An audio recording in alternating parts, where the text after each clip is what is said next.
Bien, muchachos, vamos a estar viendo ahora lo que es el mundo de las ecuaciones cuadráticas.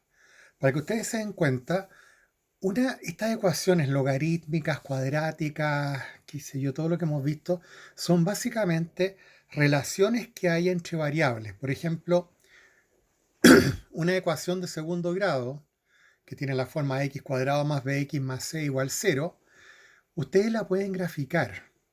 ¿Y qué significa graficarla? Significa que van a relacionar ustedes los valores que puede tener X versus el resultado. Y eso nos va a dar un eje Y y un eje X. Entonces, cuando ustedes grafican una ecuación de segundo grado, lo que están haciendo es obteniendo una parábola.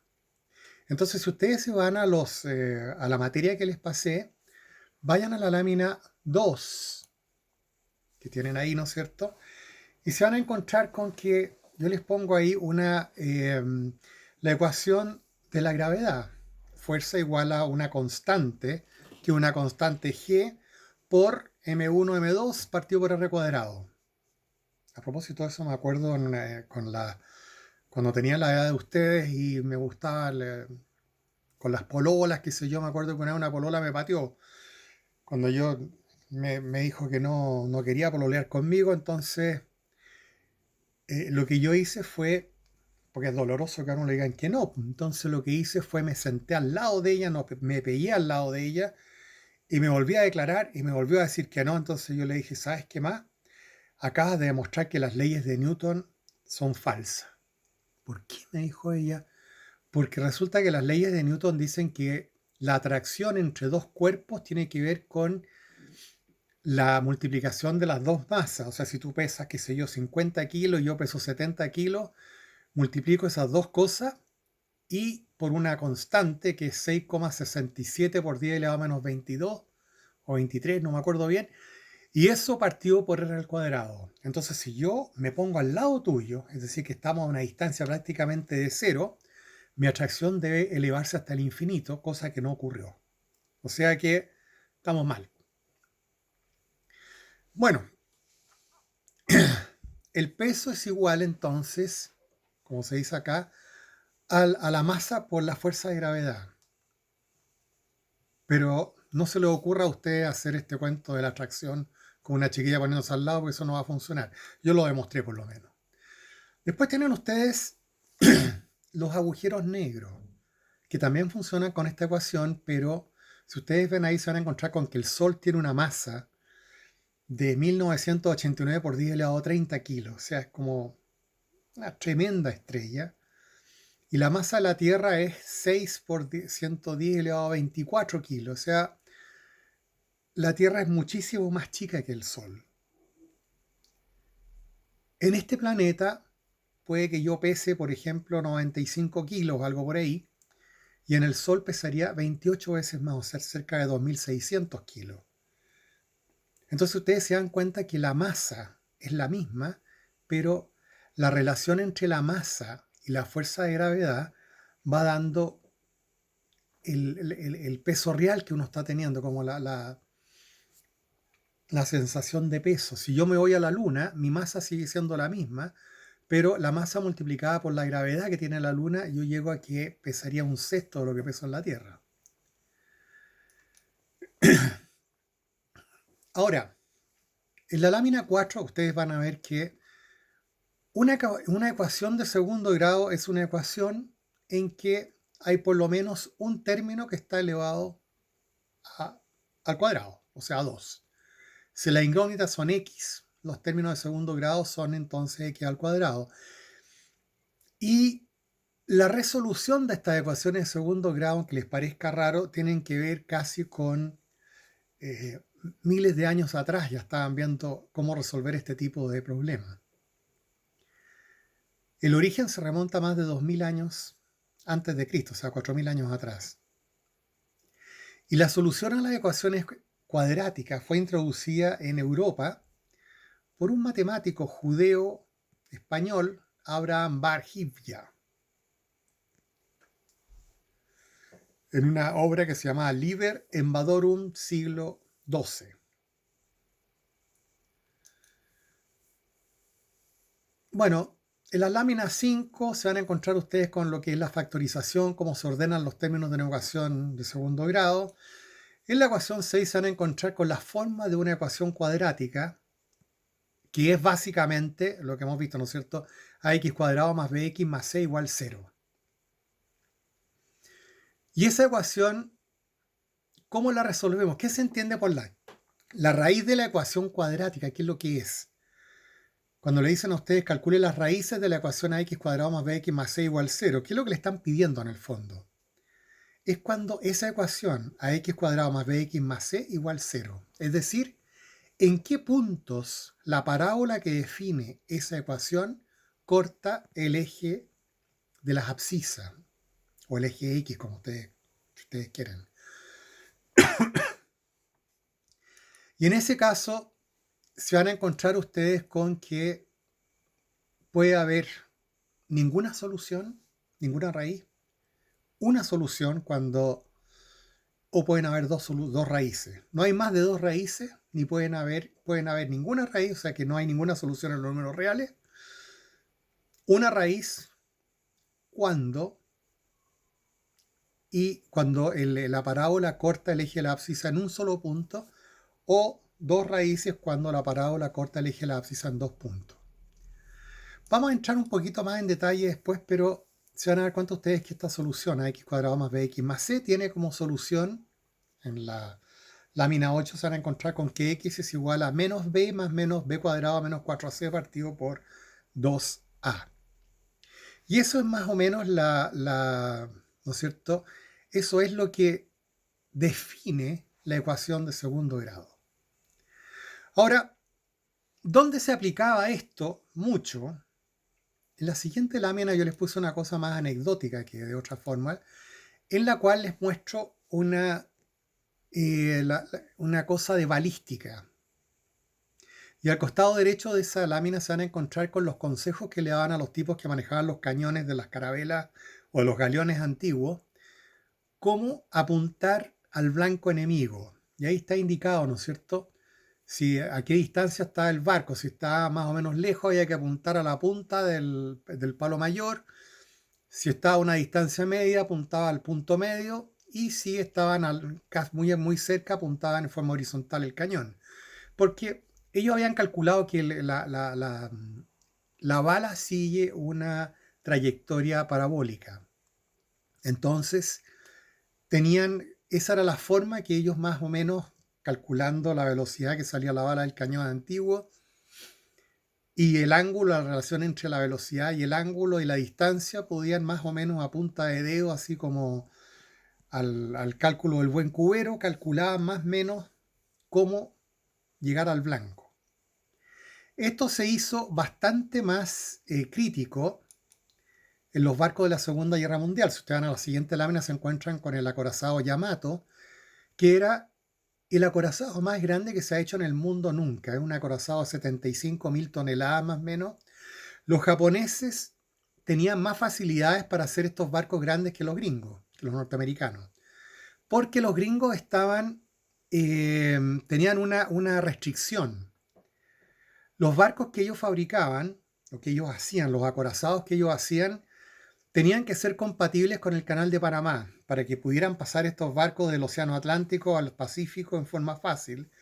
Y eso implicaba que el ancho del acorazado estaba limitado. Entonces, lo que se hacía era que los acorazados norteamericanos siempre fueron más chicos, eran de menos tonelaje que los que hicieron los japoneses, que no tenían ese problema. Los japoneses funcionaban en el Océano Pacífico y no tenían ni un problema con eso y no pensaban llegar al Atlántico ni les interesaba.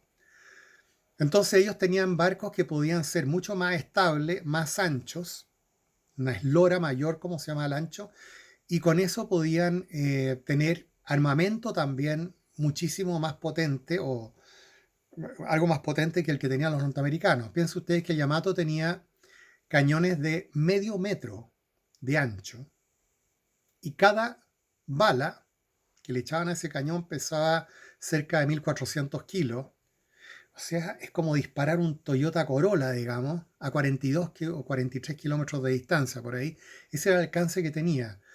40 kilómetros viene siendo el alcance máximo. Cuando ustedes miran el horizonte en el mar desde la playa, ustedes están viendo más o menos a 35, 36 kilómetros de distancia.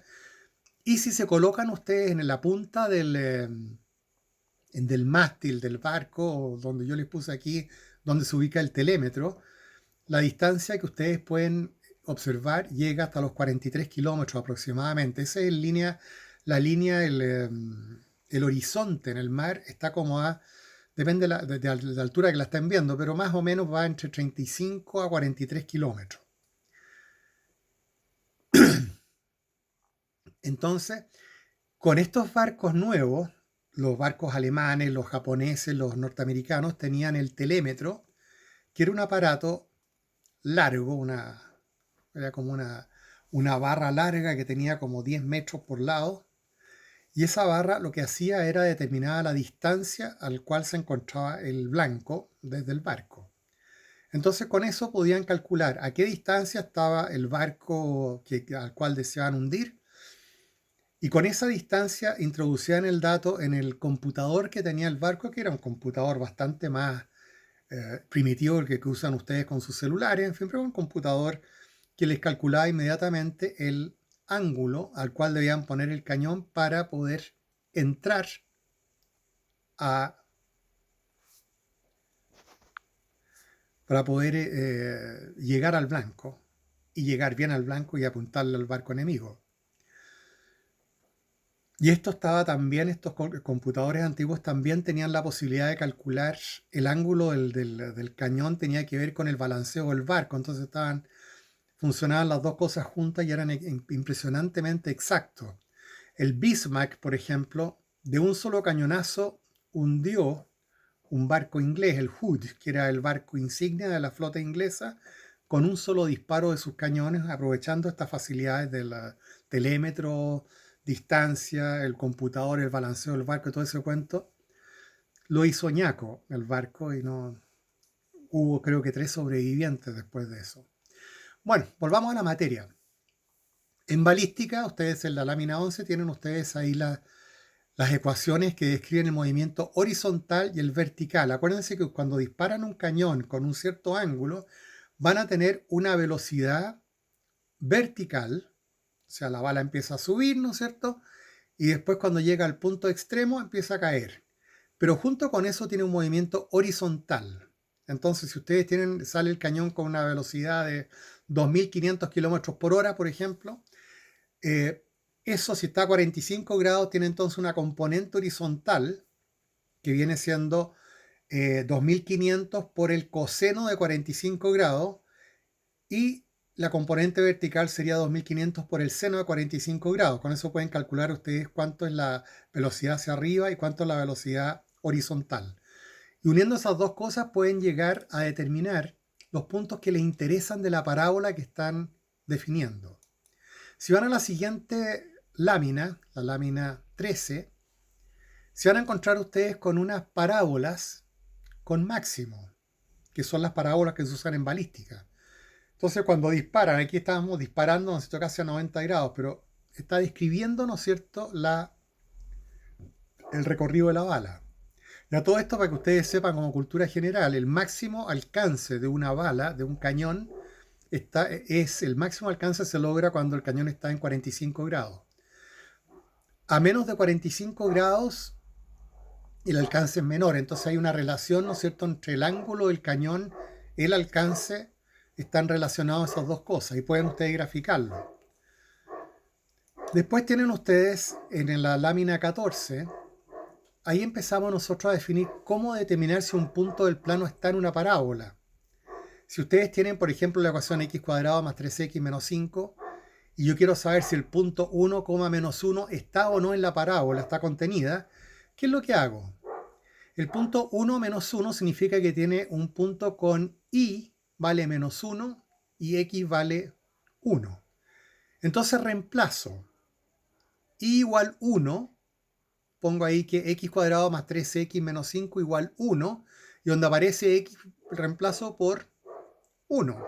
Me queda 1 al cuadrado es 1, más 3 por 1 es 3, o sea, me queda 4, menos 5 es 1. Por lo tanto, ¿funciona? Funciona, porque me está dando que i vale 1, es compatible, pero en el caso de 2.1 no me funciona, porque me va a quedar ahí que 2 al cuadrado más 3 por 2.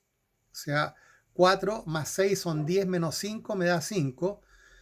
Y 5 es distinto de 1, por lo tanto ese punto no está en la parábola. Es una cosa bastante simple para saber si el punto está o no está en una parábola. Características de las parábolas, como ustedes han visto, se imagina, está el foco, el vértice, que es el punto mínimo, el punto máximo.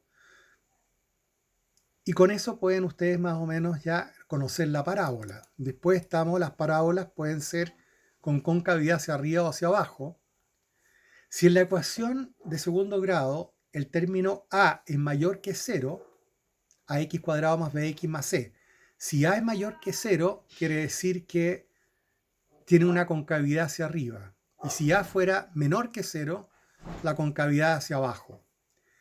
Y si c es mayor que 0, la parábola se traslada c unidades hacia arriba. Y si es menor que 0, la parábola se traslada hacia abajo. O sea, el término constante lo único que hace es correr la parábola para arriba o para abajo. Y el vértice se aplica, ustedes pueden calcular el vértice, el valor, la coordenada x del vértice es menos b partido por 2a, que es la primera parte de la ecuación para solucionar una ecuación de segundo grado. Menos b partido por 2a le da el punto x del vértice, y si ustedes con ese punto x lo reemplazan en la ecuación, van a tener el punto y. Y lo tienen ahí al lado también por si quieren seguir con eso. Entonces, después tenemos acá en la lámina 17 hay unos problemas para resolver, ¿no es cierto? Después está la forma de las parábolas. Después tenemos aquí la lámina 19, se van a encontrar ustedes con la ecuación, la relación entre coeficiente de ecuación y sus raíces. Ax cuadrado más bx más c igual 0. Las raíces son x1, 2 menos b más menos b cuadrado menos 4c partido por 2a. El discriminante es lo que está dentro de la raíz cuadrada, b cuadrado menos 4ac. Si b cuadrado menos 4ac es mayor que 0, quiere decir que la ecuación tiene dos soluciones. Si b cuadrado menos 4ac es igual a 0, la ecuación tiene solamente una solución. Es decir, que toca el eje de la abscisa en un punto. Y si x cuadrado menos 4ac es menor que 0, ahí entramos en el mundo de los números complejos. Vale decir, no tiene solución en los reales. Estas láminas están por si acaso explicadas con audio. Si alguno de ustedes podría, si la bajan, pueden verlo. Y aquí les estoy explicando, la lámina 21 está más explicado con cavidad hacia arriba, hacia abajo. La lámina 22, cómo se resuelve una ecuación de segundo grado. La lámina 23, hay unos ejercicios que me gustaría que ustedes hicieran rápidamente. Son uno que tienen que hacer, por ejemplo, en el primero, 4x cuadrado más 5x igual 6. Pasan el 6 para el otro lado y les va a quedar 4x cuadrado más 5x menos 6 igual 0. Y ahí tienen ustedes que a es igual 4, b es igual 5 y c igual menos 6. Reemplacen eso en la ecuación de solución y van a llegar a las soluciones de la ecuación que estamos viendo ahí. Hagan lo mismo con esos 12 ejercicios. No es ninguna cosa del otro mundo, es relativamente simple. Y ustedes ya lo han visto en el año pasado, lo deben haber visto todo este cuento. Así que no creo que tengan problemas por ahí. Después la lámina 24, tienen ustedes, ahí está explicado, ¿no es cierto? Si delta, o sea, el discriminante mayor que 0, tiene dos intersecciones. Y ahí se les muestra, la parábola corta el eje de la abscisa en dos puntos.